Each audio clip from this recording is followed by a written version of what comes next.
Welcome to Review Lecture number 11 on confidence intervals for my online review course of Undergraduate Probability and Statistics. I'm Chris Mack, your professor for this review course. I'll mention, which I've done many times before, that the course website is at the bottom of this slide. And this website includes not only links to all of the lectures, the intro plus 17 numbered lectures, but also homework problems and solutions for practice, and a practice quote-unquote final exam to see how well you've grasped the overall material for this class. This lecture on confidence intervals is probably the key lecture of this course series. If you can grasp the fundamentals of what is meant by a confidence interval and how that confidence interval is calculated, you will have in your portfolio of tools the most important tool that every engineering scientist should be able to use and should frequently use when dealing with data. To put it in a very simple term, if you're going to present any kind of analysis of data, any kind of summary statistic that comes from data, you better put confidence intervals around that statistic. That's the number one lesson, and here I'm going to try to teach you the basics, not every detail, but the basics of how to create a confidence interval. First, let's go back to the last lecture where we talk about the sampling distribution of one particular statistic, the mean of a set of data. So let us assume we have collected n data points, x1 through xn. Every one of these measurements can be thought of as a random variable, meaning if I did it again, if I ran the whole experiment again, I would get a different result. I wouldn't get exactly the same result. I would get slightly different numbers for my measurements. Therefore, every measurement output, x1, the first measurement output, x2, the second measurement output, will be a random variable. We will assume that these random variables are IID, independent and identically distributed. That is, the output of the measurement x2 is independent of the result I got from the measurement x1 or any of the other measurements. And the probability distribution that describes the population of all possible outputs for the measurement x1 is the same as the distribution that describes all possible outputs of the measurement x2. This population will be described with a mean mu and a finite variance sigma squared. Then, from our sample, we will calculate a sample mean. The sample mean, x bar, will be a random variable, meaning if I picked a different sample, I would get a different variable value for that variable, and every time I pick a different sample, I get a different output. It is a random variable. The expected value of x bar is mu. That's a nice thing because we use x bar as our estimator of mu, and since the expectation of x bar is mu, that means this estimator is unbiased.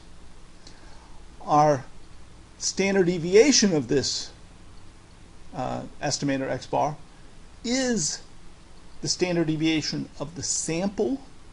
Excuse me.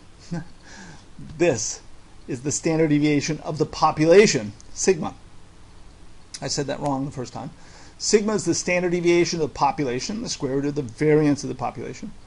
And the standard deviation of our estimator x bar is the standard deviation of the population divided by the square root of n.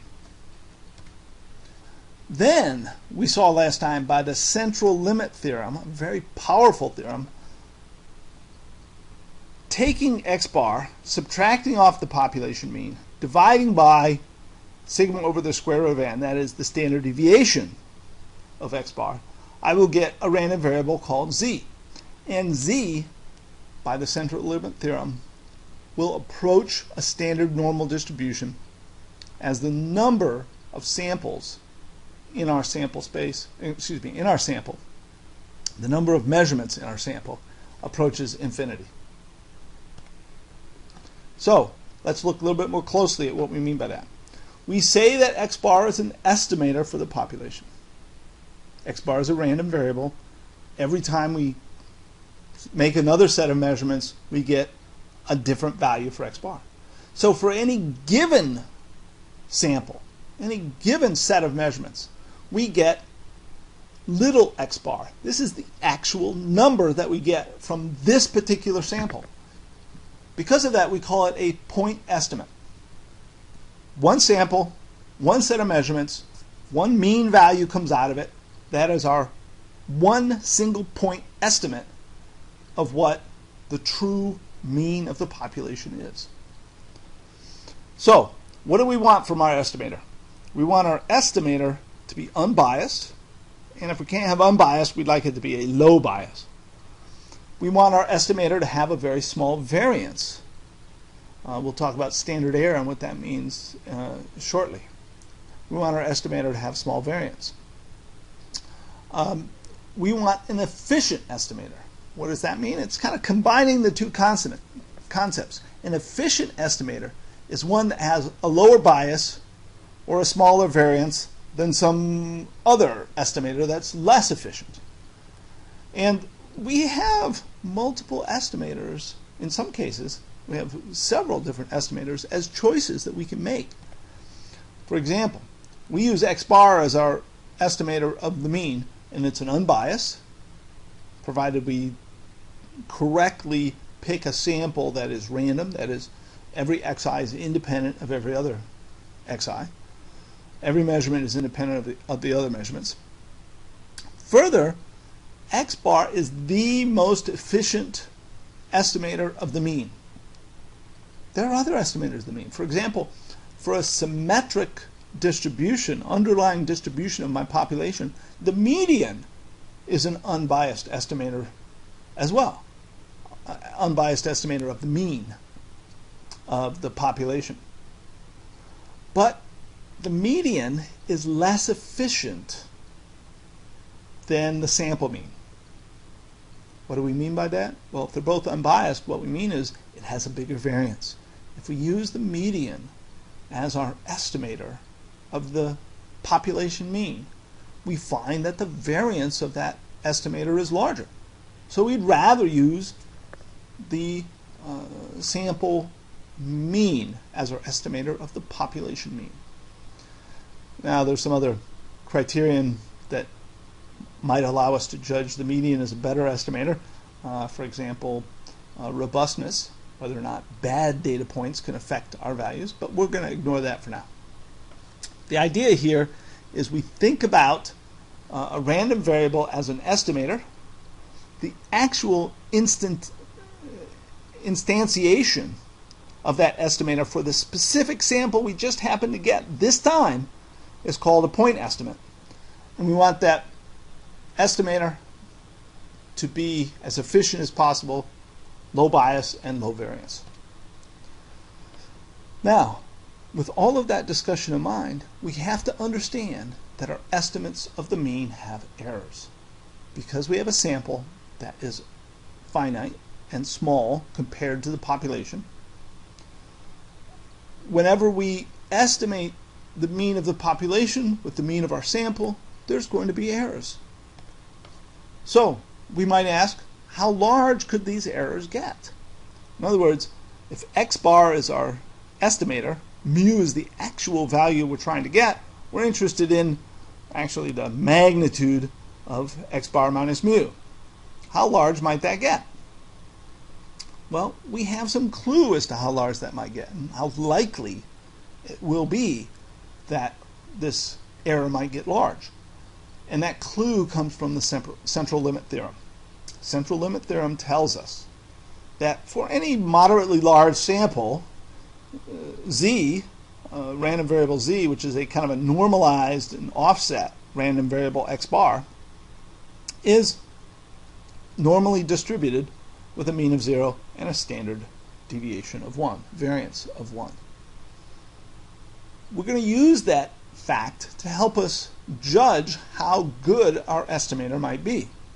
So, here is a picture of a standard normal distribution, just a graph. of the probability of z as a function of z.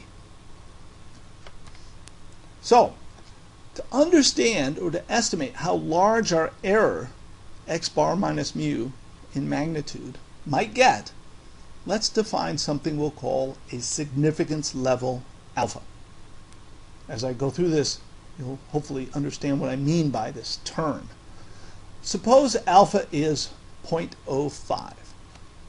We will take that number and cut up our normal distribution into 3 segments. The first segment will be a symmetric area underneath this curve of 1 minus alpha.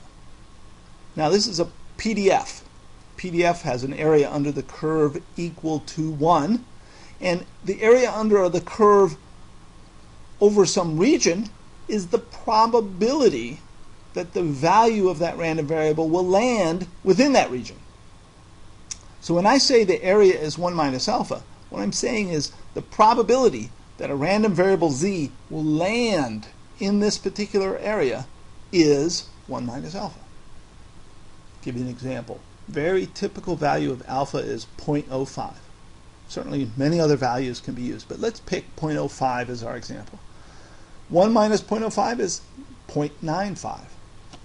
In other words, for this particular significance level, 0.05, there's a 95% chance that a random variable z will land within this region. There's a 2.5% chance it will land in the far right tail, and a 2.5% chance it will land in the far left tail. So the area under those two parts of the curve are both alpha over 2. There will be a specific z value, a specific point, value of z here, that will indicate where I hit exactly 95% area in this region, 2.5% area over here, 2.5% area over here. What is that z value? Well, you can simply calculate that given the equation for the standard normal and its CDF, cumulative distribution function. And here's a table that tells us some typical numbers. So I gave the example of alpha of 0.05. When alpha is 0.05, z at alpha over 2, this cross point that I show in the graph, is 1.96. So when z alpha over 2 is 1.96, then 2.5% of the area is to the right of it, 2.5% of the area is to the left of minus 1.96, and 95% of the area is between those two values. Of course, I could pick other values of alpha. Here are some very common ones: 0.1, 0.02, 0.01. Anything, of course, can be chosen as quote-unquote the significance level. But once we've chosen what that significance level is, then it's a simple mathematical calculation using the standard normal equation to determine what z value produces this 1 minus alpha area between plus and minus z alpha over 2. All right, with that description in mind, let's define what we mean by a confidence interval. So let's look at these two boundary points, plus and minus z alpha over 2. For example, if alpha is 0.05, then z alpha over 2 is 1.96. Now, plus or minus z alpha over 2, well, by definition, the z-score is x bar minus mu over sigma divided by the square root of n. That's our definition of what the z value is. So now let's take this equation and solve for mu. This says that mu will equal x bar plus or minus z alpha over 2 times sigma over the square root of n. If I pick alpha being 0.05, then I know that this number is 1.96. If I pick a different value of alpha, I'll simply get a different number to plug in here. But I will know that mu, the actual population mean, is the sample population mean, x bar, plus or minus this range, z alpha over 2 times sigma over the square root of n. What that means is the probability that the true mean will fall within this range is 1 minus alpha over 2. 1 minus alpha, I'm sorry. Or if I picked alpha of 0.05, then I would plug in 1.96 for this number, and I would say the probability that mu is within this experimentally determined range is 95%. You might have recognized, well, what about sigma? Sigma is a population property. I don't know what the population property is in general. Well, we will approximate sigma with S. We've talked about this before. I don't know what the population standard deviation is, but I know what my sample standard deviation is. So I'll approximate the population standard deviation with the sample standard deviation. And especially if my sample size is large enough, this will be a pretty good approximation. This means we can now define the interval estimate of the mean. Remember, we had a point estimate of the mean. What's the point estimate? Well, it's just x bar. It's the number I got when I grabbed my sample and averaged all the numbers. That's the sample mean. It's my point estimate. But a point estimate is not good enough. Instead, we need to report an interval estimate. In other words, the mean is somewhere between, so greater than x bar minus z alpha over 2 s over the square root of n, and less than x bar plus z alpha over 2 s over the square root of n. Well, the z alpha over 2 values, we pick what that value is given the value of alpha that we choose, we're interested in, and then we say something like mu is between these two numbers with, say, 95% confidence if I pick alpha of 0.05, or 99% confidence if I pick alpha equal to 0.01. All of these numbers are experimentally determined. S is the standard deviation of my sample. Square root of n, of course, is the square root of the number in my sample. X bar is the mean of my sample. Now I have defined a confidence interval for my mean. Now this is called the large sample confidence interval because I'm assuming that my sample size is large enough that the central limit theorem kicks in and I can say that my mean is about normally distributed. This term that I'm either adding to the mean or subtracting from the mean is called the margin of error. So if I pick z alpha over 2, whatever the number is from this table, for example, multiply by s over the square root of n, that is called the margin of error. And so we say that we have x% confidence, x being 1 minus alpha, we have 1 minus alpha % confidence that the true mu is within this margin of error, plus or minus, of my sample mean. Now, let's review what that means, because this is probably the most important concept in all of statistics when it comes to applying statistics to typical engineering and science experiments. If you want to define the confidence interval for some statistic that you extract from some experiment, first you pick the value of alpha that you want. You get to decide, do I want a 99% confidence interval? Do I want a 95% confidence interval? Do I want a 90% confidence interval? What you pick very much depends on your application and what's important to you. So you get to pick this value. Nobody should dictate it to you.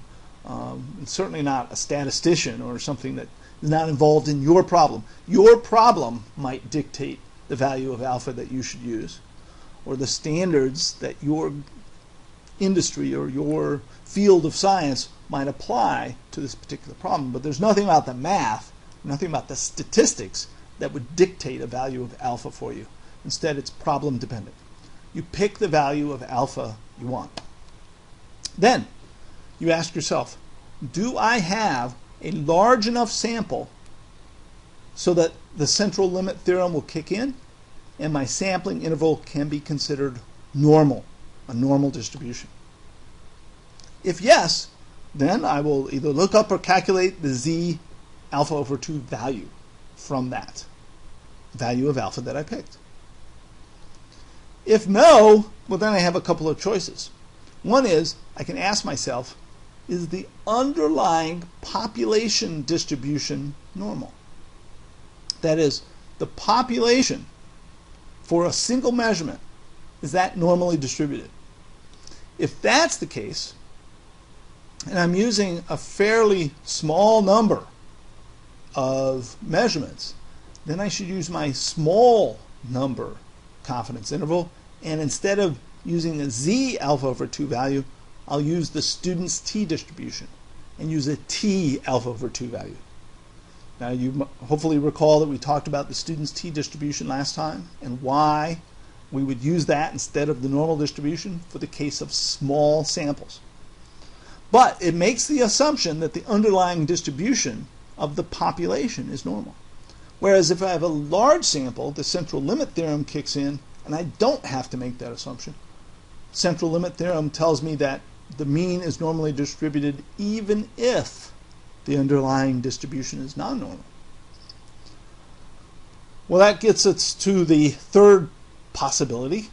I don't have a large enough sample to consider my mean normally distributed by the central limit theorem, and I know that my underlying distribution is not normal. What then? Well, then you have to do more work. Then you have to really do some investigation to understand what you think the underlying distribution is, and we're just not going to get into that. So in this undergraduate review course, there's only two possibilities that we'll consider, and those are the two possibilities listed here. Once we've got our either z alpha over 2 value or t alpha over 2 value, we create the confidence interval using the formulas from the previous page. Then, how we interpret this confidence interval is probably the most important part. You know, if you have a formula and you know some numbers, you can plug them in and you can plug and chug and get your answer. But it's very important that you understand what this answer means. We typically say the language we use to describe our confidence interval is this. We are 1 minus alpha times 100% confident that the true mean is captured by our interval. You know, when you're done with this confidence interval, you're going to have two numbers, right? Well, you'll actually have three numbers. You'll have your point estimate of the mean, x bar, whatever the mean value you got from your sample. But then you also have x bar plus the margin of error and x bar minus the margin of error, so that you'll have an interval. And that interval, called the confidence interval, will be two numbers, 12.5 and 16.8, let's say. Actual numbers. And we will say we are 1 minus alpha times 100% confident that the true mean is inside of that interval. We can never be 100% confident that the true mean is inside that interval. Certainty doesn't exist in the realm of science. Instead, we talk about how confident we are. But you might be asking, what does confidence mean? I mean, confidence sounds like a state of mind. I'm more confident just because I'm more arrogant, or I'm less confident just because I have a weak mindset, or I'm not really sure of myself or something. That's not what we mean here. When we say you're 95% confident that the true mean is captured by our interval, we mean something very specific by that. So let me explain what we mean. We mean, if we ran this experiment 100 times, we expect that our confidence intervals for those 100 experiments would create confidence intervals that capture the true mean 1 minus alpha times 100 of those times. So suppose alpha is 0.05, 1 minus alpha is 0.95. We're using a 95% confidence interval. If we run this experiment 100 times, the same exact experiment over and over and over again, every single time we run the experiment, we create a confidence interval. And then we ask ourselves, how many times did that confidence interval actually capture the true mean? The answer is 95 times. 5 times of those 100, we actually failed to capture the true mean in our confidence interval. That's what the confidence interval means. Right? If you want a 99% confidence interval, you can do that. Now I'm more confident. But guess what? Your interval's wider. With a wider interval, you're more confident you've captured the mean. With a narrower interval, you're less confident you've captured the mean. So, picking the value of alpha helps determine how wide that interval is, but the way we interpret the phrase 95% confidence is like a sampling distribution. If we ran the experiment an infinite number of times, well, let's say 100 million times, then 95 million times we would capture the mean properly with our intervals. And 5 million times we'd miss it. Every statistic that you might want to calculate for any data has a confidence interval. Not just the mean, we talked about the mean, but any other statistic that you might want to report. I'm going to do an experiment, I'm going to report some number in my engineering report or in my scientific paper that I'm going to publish at a conference or in a journal or in my PhD thesis. Any number that you report as the output of some experiment has a confidence interval. The only question is, do you report the confidence interval or do you ignore it? The lesson that I want to impart to all students watching this lecture is your work is not done if you only report the statistic. Your work is not done until you report the confidence interval. Let me take another example. We've talked about the mean. Every statistic has a confidence interval. Let's talk about another statistic, proportion. This is another very common statistic that's calculated in a number of kinds of experiments. Example, what percentage of UT students smoke? Maybe I'll do a survey. I won't survey every single student, or if I do, I won't get a response back from every single student. I'll do some sample, and I'll have a sample proportion. How many people prefer brand X over brand Y? If I have a solution, what fraction of the molecules have reacted at a certain endpoint time? These are all examples of proportions. Because proportions have two options, either the molecule is reacted or it's not. Either I prefer brand X or brand Y. Either the UT student smokes or it doesn't. That binary proportion for any individual student, person, or molecule is a Bernoulli random variable. And if I repeat these Bernoulli trials over and over and over again, I will result in a binomial distribution. P is the population proportion, or the probability of success. 1 minus P is the proportion or probability of failure. Of course, failure and success, those words don't really mean anything emotional or judgmental, but we just happen to call one a success and the other a failure. We sometimes use the letter Q instead of writing 1 minus P. So you're going to see me in the next few equations writing Q down. It's just 1 minus P, the other proportion. So what do we use to estimate the proportion? Let's suppose we have a sample size n. We'll let x sub I be the Bernoulli random variable. Remember, it's a 0 or a 1, and it has a value of 1 with proportion p, or probability p. And then x, my binomial random variable, the number of people in my sample that smoke, the number of molecules in my sample that react. X is simply the sum of all the xi. And we will estimate the proportion by taking the value of x and divide it by n. You want to estimate the number of UT students that smoke? Well, you'll take a sample of size n and ask them. And some number of them, random variable capital X, will say, yes, I do smoke. So I take that number, divide by the sample size.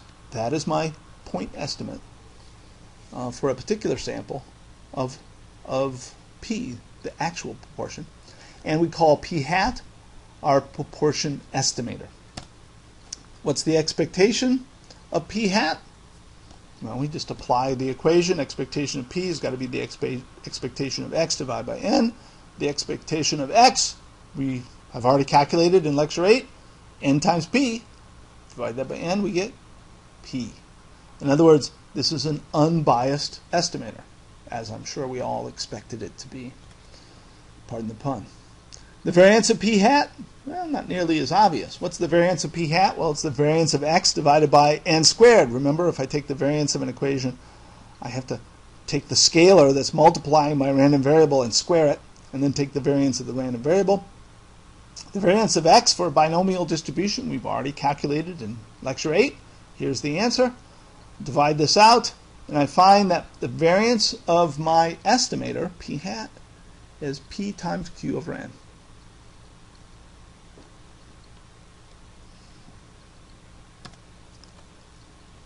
We frequently will take the square root of p times q over n, and that will be the standard deviation of p hat. I see a slight error in this equation, which I'll explain to you right now. I'll use my mistake in creating this slide to explain to you the difference between standard error and standard deviation. The standard deviation of p hat is the square root of p times q over n. P is the population proportion. Q is the population proportion of failure. Right? These are two population proportions. Generally, we do not know what they are. If we knew what they were, we'd multiply them, take the square root, divide by the square root of n, and that would be the standard deviation of p hat. But because I don't know what p is, and I don't know what q is, I substitute their estimates. I put in p hat for p. I put in q hat for q. And if I would have written this equation properly, you would see a p hat here and a q hat here. And then this would say the standard error of p hat equals the square root of p hat q hat over n. So we differentiate between a standard deviation and a standard error because the standard deviation assumes we actually know what the true proportions are in our population. In general, we don't know that. So we estimate the true proportions with the sample proportions, and as a result, we call this the standard error rather than the standard deviation. So let's create our proportion confidence intervals. And to do this, we'll make another interesting observation. Whenever n times p is greater than about 10, and n times q is greater than about 10, we find that the binomial distribution is very well approximated by a normal distribution. All right, let me give you an example. Suppose p and q are both 0.5. So about half, let's say flipping coins or something where something happens about half the time. If I have a sample of 20 or larger, then n times p was going to be greater than 10, or n times q will be greater than 10 as well. So once my sample size gets above about 20, then this will kick in, and a binomial distribution will be approximately the same as a normal distribution. Now, if p is 0.9 and q is 0.1, well, then I need a larger sample for this approximation to kick in. I need a sample size of at least 100 for this approximation to kick in. But if it does, if I double check these two numbers and make sure they're true, then I can use a normal distribution to approximate the binomial distribution, And whenever that's the case, simplifies the math. It's not that we couldn't work out the problem anyways, but it makes the problem easier because I'll simply use z 1/2 or z alpha over 2 as my z value, and then the margin of error will be the z value times the standard error of p hat. So, for example, if I want to pick a 95% confidence interval for some measured proportion, using my proportion estimator of x over n, then the 95% confidence interval will be my point estimate of the proportion, what I got experimentally, minus 1.96 times the square root of p hat q hat over n. And then the upper bound is p hat plus 1.96 times the square root of p hat q hat over n. Right? This is the standard error of p hat. This is the margin of error of p hat. And I have p hat plus the margin of error and p hat minus the margin of error as my confidence interval. So you see, we can have a confidence interval for a mean. We can have a confidence interval for a proportion. We can have a confidence interval for any statistic that we want to report. And I haven't worked out all possible examples, but there are plenty of textbooks that do, and other papers, and if you need to, it's a little bit more advanced, but you might have to figure out what it is for some other kind of statistic where you haven't seen an example before. That's kind of rare. Usually somebody else has already done this for every kind of statistic that you might be interested in reporting, and so you can look up how to prepare a confidence interval. All right, I talked a lot in this lecture. Only 11 slides, but I spent a lot of time on several of them because the topic is so important. Let's review what we've learned. As always, you should be able to quickly and easily answer these questions. If not, please go back and review the material. Explain what an estimator is, what a point estimate is, and what an interval estimate is. Under what conditions can we use the normal approximation for the sampling distribution of the mean? And of course, what conditions will that approximation be bad? Know how to generate a confidence interval for any statistic. Well, at least know the general procedure. I've given you two examples, the mean and proportion. And the general procedure for creating a confidence interval for any statistic is the same. What is the standard error for a proportion estimate? And finally, under what conditions can we use the normal approximation for the sampling distribution of a proportion? Well, that is, as I said, probably the most important lecture in this review course. Next time we'll use the same concepts that we've just been describing for confidence intervals and use them in a different way, something called hypothesis testing. Till then.